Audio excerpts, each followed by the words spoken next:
Prime Minister Narendra Modi concluding his address to the nation. And there we see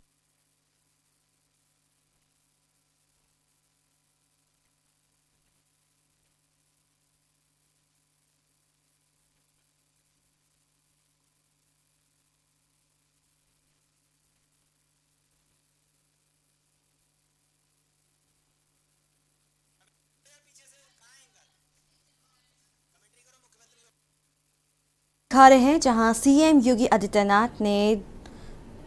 ध्वजारोहण कर सलाम किया।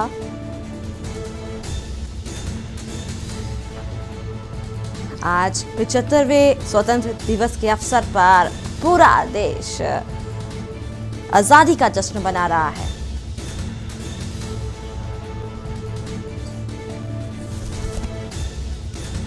आजादी का जश्न बना रहा है आज पूरा देश। और ये आपको तस्वीरें दिखा रहे हैं, लाइव तस्वीरें आपको दिखा रहे हैं जहां मुख्यमंत्री योगी आदित्यनाथ मौजूद हैं और सीएम योगी आदित्यनाथ सभा को संबोधित भी करेंगे।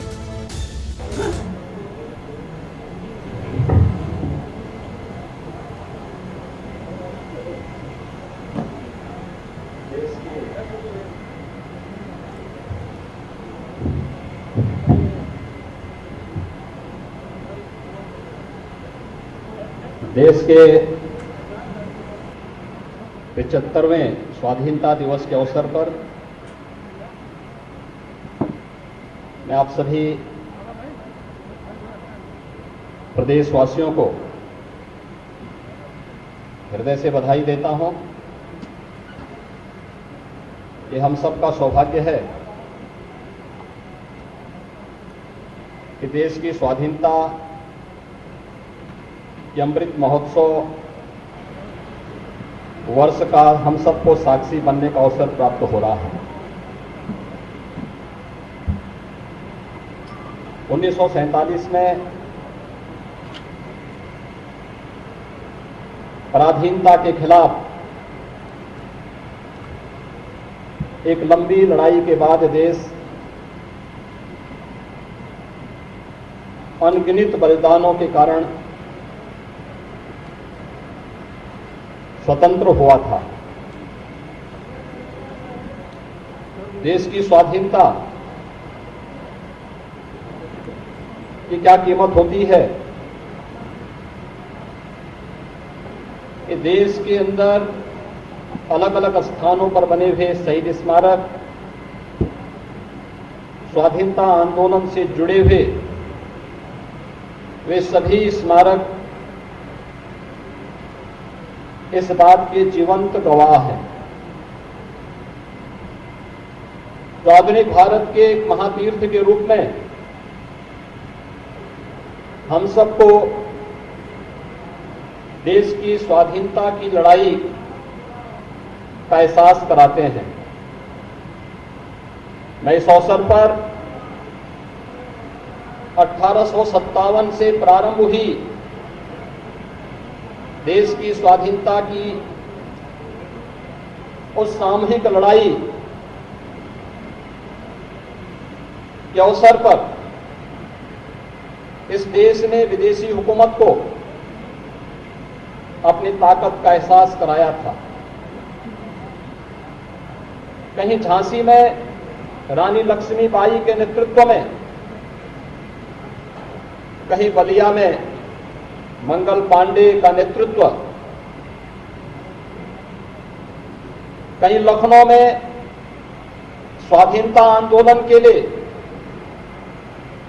मर मिटने वाले सभी क्रांतिकारी, कोई मेरठ में, कोई गोरखपुर में और देश के अलग अलग भागों में एक सामूहिक लड़ाई देश की स्वाधीनता के लिए आगे बढ़ी थी। उसी का प्रतिफल है कि मात्र 90 वर्षों के अंदर विदेशी हुकूमत को इस देश को छोड़ने के लिए मजबूर होना पड़ा था। आज हम सबका सौभाग्य है कि जब हम देश की स्वाधीनता के अमृत महोत्सव वर्ष में प्रवेश कर रहे हैं, तब हम देश की स्वाधीनता की इस निर्णायक लड़ाई को एक निर्णायक स्थिति में पहुंचाने वाले राष्ट्रपिता महात्मा गांधी के प्रति नमन कर सकें। लखनऊ से ही 1916 में स्वराज मेरा जन्मसिद्ध अधिकार है, हम इसे लेकर के रहेंगे का उद्घोष करने वाले लोकमान्य बाल गंगाधर तिलक का उद्घोष देश की स्वाधीनता का एक मंत्र बन गया था। नेताजी सुभाष चंद्र बोस, सरदार वल्लभ भाई पटेल,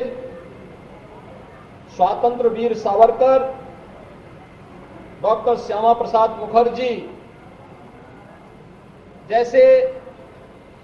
स्वाधीनता संग्राम के इन अमर सेनानियों ने देश की इस लड़ाई को एक नई ऊंचाइयां प्रदान की। क्रांतिकारी गतिविधियां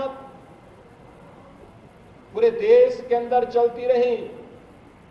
और उत्तर प्रदेश तो इस मामले में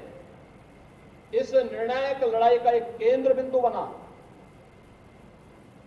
जब हम देश के स्वाधीनता के अमृत महोत्सव वर्ष में प्रवेश कर रहे हैं, हमें ये नहीं विस्मृत करना चाहिए कि यह वर्ष चौरी चौरा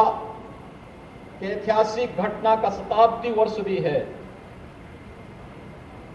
1922 में गोरखपुर के चौरी चौरा में वहां के किसानों ने, वहां के नागरिकों ने विदेशी हुकूमत के खिलाफ एक निर्णायक लड़ाई को आगे बढ़ाया था। बलिया ने 1942 में ही अपने आप को स्वाधीन घोषित कर दिया था। मेरठ के अंदर क्रांतिकारियों ने देश की स्वाधीनता को आगे बढ़ाते हुए दिल्ली के अंदर कैसे हमें भारत के आन मान और शान के इस तिरंगे को पहनाना है, यह उद्घोष उस लड़ाई के दौरान कर दिया था। और काकोरी की घटना को कौन विस्मृत कर सकता है। इसी लखनऊ में पंडित राम प्रसाद बिस्मिल, ठाकुर रोशन सिंह, चंद्रशेखर आजाद, अस्फाउल्लाह खां, राजेंद्र प्रसाद लाहिड़ी जैसे क्रांतिकारियों ने विदेशी हुकूमत के खिलाफ जिस क्रांति का विरूप बचाया था, उसकी परिणति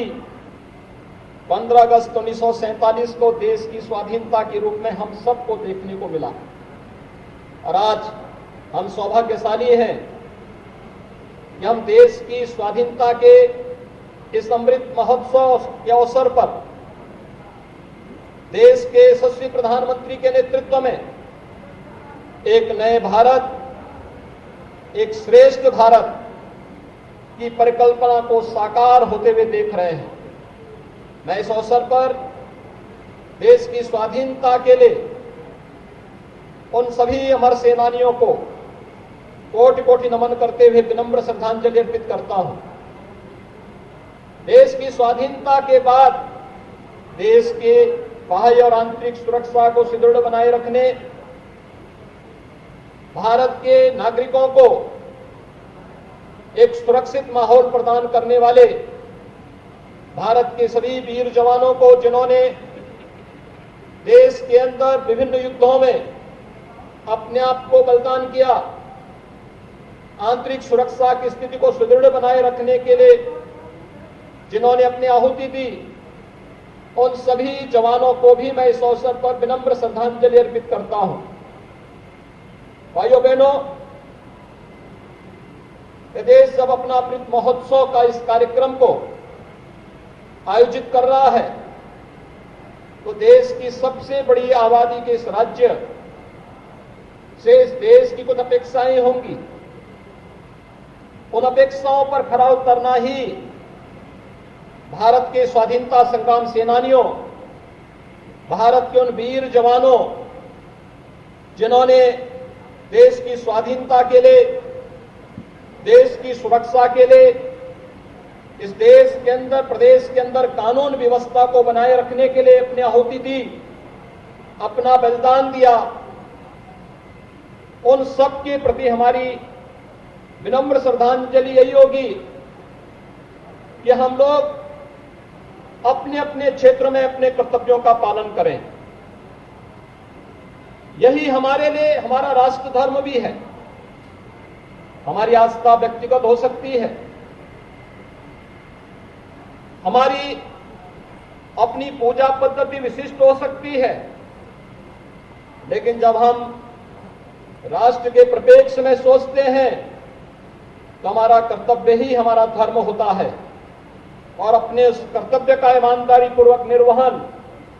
यही राष्ट्र धर्म। अगर प्रदेश का हर नागरिक पूरी ईमानदारी और प्रतिबद्धता के साथ इसका पालन करने लग जाए तो भारत को प्रधानमंत्री मोदी जी ने इस एक नए भारत की परिकल्पना को साकार करने के लिए भारत के प्रत्येक नागरिक से अपेक्षा की है। वह एक स्वच्छ भारत, एक स्वस्थ भारत, एक समृद्ध भारत, एक नया भारत और एक श्रेष्ठ भारत की इस परिकल्पना को साकार करने में कोई देर नहीं लगेगी। अमृत महोत्सव वर्ष ऐसे समय में हमारे सामने है जब वैश्विक महामारी कोरोना पूरी दुनिया को पस्त किए हुए है, लेकिन कोरोना महामारी के ही बीच से रास्ता निकाल करके जीवन और जीविका को बचाने के लिए जो एक नई प्रतिस्पर्धा प्रारंभ हुई है, हम सब उसके बीच से रास्ता बनाते हुए आगे बढ़ रहे हैं। हम देश के उन सभी वैज्ञानिकों का अभिनंदन करते हैं जिन्होंने पहली बार किसी एक बीमारी के खिलाफ मात्र 9 माह के अंदर प्रधानमंत्री मोदी जी के नेतृत्व में 2 वैक्सीन देकर के इस देश को एक सुरक्षा कवच भी प्रदान किया है। कोरोना के खिलाफ चल रही है लड़ाई, चाहे वह टेस्ट में हर एक क्षेत्र को आत्मनिर्भर बनाने का हो। उत्तर प्रदेश ने लड़ाई 0 से प्रारंभ की और आज हम प्रदेश के अंदर 4 लाख कोरोना टेस्ट प्रतिदिन करने की क्षमता हासिल कर चुके हैं। देश के अंदर सर्वाधिक टेस्ट करने वाला राज्य उत्तर प्रदेश है। लगभग 7 करोड़ टेस्ट अब तक हम लोग संपन्न करने जा रहे हैं। देश के अंदर कोरोना के उपचार के लिए प्रत्येक नागरिक को मुफ्त में उपचार की सुविधा उपलब्ध हो सके, इस लड़ाई को आगे बढ़ाने के लिए जो कार्यक्रम आगे बढ़े, उत्तर प्रदेश ने इसमें कुछ सफल मॉडल भी देश के सामने प्रस्तुत किए जिसकी सर्वत्र प्रशंसा हुई। लेकिन इसके साथ ही देश के अंदर प्रत्येक नागरिक को कोरोना से सुरक्षा कवच प्रदान करने के लिए मुफ्त में वैक्सीन, सबको वैक्सीन के इस लक्ष्य को ध्यान में रखकर के जो कार्यक्रम चल रहा है, इसमें भी अब तक उत्तर प्रदेश सर्वाधिक वैक्सीन देने वाला राज्य है। लेकिन ये लड़ाई यहीं पे थमती नहीं। हमें जीवन और जीविका दोनों के बीच में संतुलन बनाए रखते हुए इस सदी की सबसे बड़ी महामारी के खिलाफ भी लड़ाई लड़नी है, लेकिन साथ ही साथ हमें प्रत्येक नागरिक के जीविका की भी रक्षा करनी है। मुझे बताते हुए प्रसन्नता है कि जब देश आजादी के 75 वर्ष पूरा करेगा तब हम देश के सामने इस स्थिति में होंगे कि हमारे पूर्वजों ने न केवल देश की स्वाधीनता की लड़ाई में बढ़ चढ़ करके भाग लेकर के एक भारत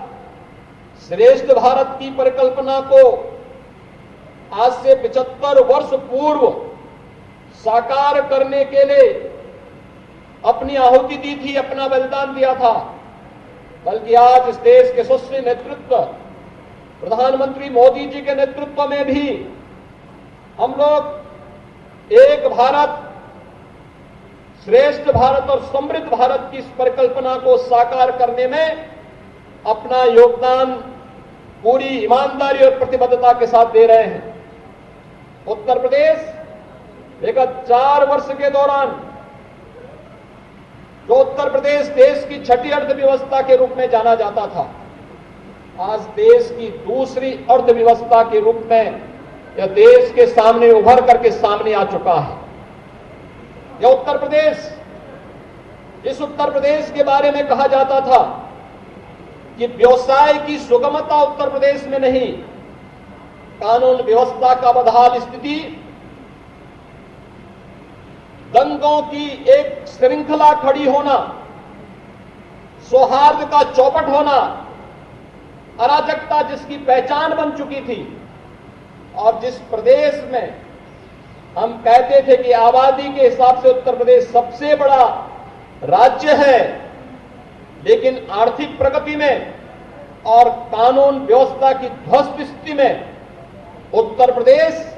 के नौजवानों के सामने पहचान का एक संकट खड़ा हो जाता था। आज उत्तर प्रदेश कानून व्यवस्था की स्थिति में देश के अंदर एक रोल मॉडल बनकर के खड़ा हुआ है। उत्तर प्रदेश की सुदृढ़ स्थिति और विगत 53 माह में उत्तर प्रदेश के अंदर एक भी सांप्रदायिक दंगा न होना, प्रदेश में कानून व्यवस्था की मजबूत स्थिति के साथ साथ प्रत्येक नागरिक में सुरक्षा का भाव पैदा होना, इस बात को रेखांकित करता है कि उत्तर प्रदेश की जिस लड़ाई को आगे बढ़ाया गया है, उसके परिणाम स्वरूप ये केवल कानून व्यवस्था और प्रदेश के बारे में देश और दुनिया की धारणाओं को बदलने में नहीं, बल्कि इसने प्रदेश के अंदर निवेश की एक नए युग का शुभारंभ भी किया है। आज दुनिया का हर निवेशक अपने निवेश के सबसे अच्छे गंतव्य के रूप में उत्तर प्रदेश को स्वीकार करता है, और उसी का परिणाम है इस प्रदेश में युग बीत जाता था, निवेश एक फूटी कौड़ी नहीं आ पाती थी। आज वही प्रदेश विगत 4 वर्ष के दौरान 4 लाख करोड़ रुपए से अधिक का निवेश विभिन्न क्षेत्रों में करने में सफल हुआ है। प्रदेश के करोड़ों नौजवानों को रोजगार और नौकरी की सुविधा इसके माध्यम से प्रदान करने में सफल हुआ है, और प्रदेश के अंदर सरकारी नौकरी की भर्ती की प्रक्रिया तो अपने आप में एक दिवा स्वप्न था, एक कहीं जातिवाद की चपेट में आता था, कहीं यह क्षेत्रवाद की चपेट में आता था, और कहीं पर ये सरकारी नौकरियां बेईमानी और भ्रष्टाचार की कठपुतली बन करके प्रदेश की प्रतिभा और प्रदेश के नौजवानों के जीवन के साथ खिलवाड़ करता था। लेकिन आज जब प्रदेश के अंदर हमारी सरकार 4.5 वर्ष का कार्यकाल अपनी पूरी करने की ओर अग्रसर है, मुझे बताते हुए प्रसन्नता है कि 4.5 लाख नौजवानों को हमने प्रदेश के अंदर शासकीय सेवा में नौकरी का अवसर भी पूरी पारदर्शी और ईमानदारी के साथ प्रदान किया है। प्रदेश के अंदर ईज ऑफ लिविंग के उस लक्ष्य को प्राप्त करने की दिशा में भी बेहतर प्रयास हुए हैं। ईज ऑफ डूइंग बिजनेस के बारे में हम सब सुनते आए थे। उत्तर प्रदेश पहले कहां था? 14वें नंबर पर था। आज जब व्यवसाय की सुगमता की बात होती है, ईज ऑफ डूइंग बिजनेस की बात होती है, उत्तर प्रदेश देश के अंदर अपनी रैंकिंग को सबसे अच्छी सुधार करते हुए दूसरे नंबर पर उत्तर प्रदेश आया है। इसी प्रकार की स्थिति देश के अंदर ईज ऑफ लिविंग में कोई भी ऐसी कल्याणकारी और गरीब कल्याणकारी योजनाएं जिसके माध्यम से उस प्रदेश के नागरिकों को हम एक नई राह दिखा सकें, जीवन की एक नई राह दिखा सकें, उसमें उत्तर प्रदेश की स्थिति पहले कहां थी? प्रधानमंत्री आवास योजना में 2016 तक उत्तर प्रदेश का 23वां स्थान था। आज देश के अंदर प्रधानमंत्री आवास उपलब्ध कराने में उत्तर प्रदेश देश के अंदर नंबर 1 स्थान पर है। 40 लाख लोगों को हम लोगों ने एक आवास उपलब्ध करवाया है। स्वच्छ भारत मिशन में उत्तर प्रदेश 27वें स्थान पर था। जब 2017 में मुझे प्रदेश की बागडोर सौंपी गई तो राष्ट्रपति जी से भेंट के दौरान उन्होंने इस बारे में कहा। उस समय देश के अंदर शहरी विकास मंत्रालय का दायित्व वह निर्वहन कर रहे थे। जब मेरी उनसे मुलाकात होती है तो उन्होंने मुझे एक ही बात कही। उन्होंने कहा कि स्वच्छ भारत मिशन की सफलता उत्तर प्रदेश में निहित करती है, लेकिन लगता है उत्तर प्रदेश के कारण देश इस लक्ष्य को समय से पूरा नहीं कर पाएगा। लेकिन हम लोगों ने प्रदेश के अंदर शासन स्तर पर, प्रशासन स्तर पर स्वच्छाग्रहियों ने, जनप्रतिनिधियों ने मिलकर के जो प्रयास सामूहिक रूप से आगे बढ़ाया, उसका परिणाम है कि 2,61,00,000 लोगों को एक इज्जत घर देने और देश के अंदर स्वच्छ भारत मिशन के लक्ष्य को समय से पूर्व प्राप्त करने में जो भूमिका उत्तर प्रदेश ने निर्वहन किया, उसका परिणाम है कि उत्तर प्रदेश ही नहीं बल्कि देश ने इसकी सराहना हुई। और उत्तर प्रदेश के कारण स्वच्छ भारत मिशन के अंदर न केवल हम लोगों ने प्रत्येक गरीब परिवार को एक शौचालय उपलब्ध कराया, बल्कि नारी गरिमा की रक्षा के साथ ही आम नागरिक के स्वास्थ्य को भी आगे बढ़ाने में मदद मिली। मुझे याद है पूर्वी उत्तर प्रदेश में 1977 से गोरखपुर और बस्ती कमिश्नरी में और 38 ऐसे जनपद थे प्रदेश के जहां पर बड़े पैमाने पर बच्चों की मौतें होती थी ये मस्तिष्क ज्वर से। बहुत सारी जगह में उस बीमारी को लोग अज्ञात बीमारी कह करके मौत के सिलसिले को आगे बढ़ने देते थे। लोग ये मान करके कि मरने वाला बच्चा गरीब है, अल्पसंख्यक या अनुसूचित जाति से जुड़ा हुआ है, उन्हें केवल वोट बैंक तक सीमित करके रख देते थे। जब ये बच्चे तड़पते थे कोई उनका हाथ नहीं लेता था। 1977 से लेकर के जो सिलसिला प्रारंभ हुआ 2017 तक मौत का सिलसिला चलता रहा। स्वच्छ भारत मिशन और प्रदेश सरकार के द्वारा अंतर विभागीय समन्वय के माध्यम से जिस अभियान को हम लोगों ने आगे बढ़ाया, आज उसका परिणाम है कि पूर्वी उत्तर प्रदेश समेत 38 जनपदों में इंसेफ्लाइटिस के इस कहर को पूरी तरह नियंत्रित करने में हमें सफलता प्राप्त हुई। 95% मौत के आंकड़ों को पूरी तरह नियंत्रित करने में हमें सफलता प्राप्त हुई है। अब इंसेफ्लाइटिस से हर एक बच्चे की जान बचाने का इंफ्रास्ट्रक्चर भी हमारे पास है और उस प्रकार के अभियान को पूरी प्रतिबद्धता के साथ आगे बढ़ाने के लिए हमारा तंत्र पूरी मजबूती के साथ आगे बढ़ रहा है। प्रदेश के अंदर बेरोजगारी की चर्चा होती थी। 2017 में प्रदेश के अंदर बेरोजगारी की दर 17% से अधिक थी, लेकिन नए जो ताजे आंकड़े हैं, प्रदेश के अंदर जो निवेश हुए हैं, प्रदेश के अंदर स्वतः रोजगार के जो अवसर उपलब्ध कराए गए हैं, इन सब का परिणाम है कि आज बेरोजगारी की दर को हम 17 से 4% तक लाने में हमें सफलता प्राप्त हुई है। लेकिन इस दिशा में नए प्रयास किए जाने की आवश्यकता है। प्रदेश के अंदर हर एक क्षेत्र में किसानों का हो, गांव का हो, गरीब का हो, नौजवानों का हो या जीवन के प्रत्येक क्षेत्र में बिना भेदभाव के शासकीय योजनाओं का लाभ प्रदान करने के लिए किए जाने वाले प्रयास का हो। उत्तर प्रदेश की सरकार ने इस दिशा में भारत सरकार के साथ मिलकर के प्रधानमंत्री मोदी जी का मार्गदर्शन प्राप्त करते हुए इसे पूरी ईमानदारी के साथ, पूरी प्रतिबद्धता के साथ आगे बढ़ाने का कार्य किया है। प्रदेश के अंदर किसानों के लिए चाहे 2017 में फसल ऋण माफी के एक कार्यक्रम को आगे बढ़ाने का कार्यक्रम रहा हो, वर्षों से, दशकों से लंबित सिंचाई परियोजनाओं को समयबद्ध ढंग से आगे बढ़ाने का कार्यक्रम रहा हो, या फिर प्रधानमंत्री किसान सम्मान निधि में 2,36,00,000 से अधिक किसानों को